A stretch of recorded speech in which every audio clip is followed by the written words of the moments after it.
કાશ્મીર યાત્રાનું પ્રસ્થાન કરાવતા જિલ્લા કલેક્ટર શ્રી મિહિર પટેલ. જય ભોલે ગ્રુપ દ્વારા શારદાપીઠ ખાતે માટીનું શ્રીયંત્ર અને અખંડ ભારત પ્રતિમા અર્પણ કરાશે.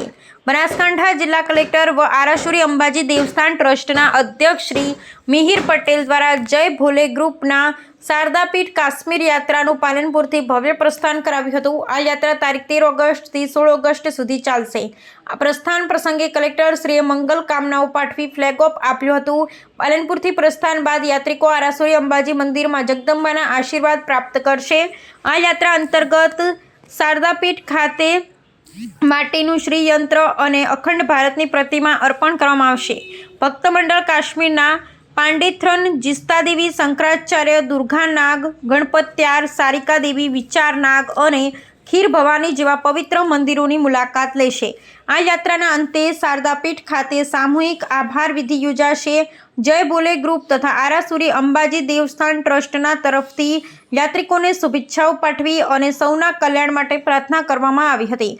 અંબાજી મંદિર ટ્રસ્ટ ખાતે પણ મંદિર ટ્રસ્ટના વહીવટદાર અને અધિક કલેક્ટર શ્રી કૌશિક મોદીએ અખંડ ભારતના 51 શક્તિપીઠની પ્રતિકૃતિ અને શ્રીયંત્રનું પૂજન કરી વિશ્વ કલ્યાણની પ્રાર્થના સાથે શુભેચ્છાઓ પાઠવી. રિપોર્ટર જીતેન્દ્ર રાવળ, અંબાજી.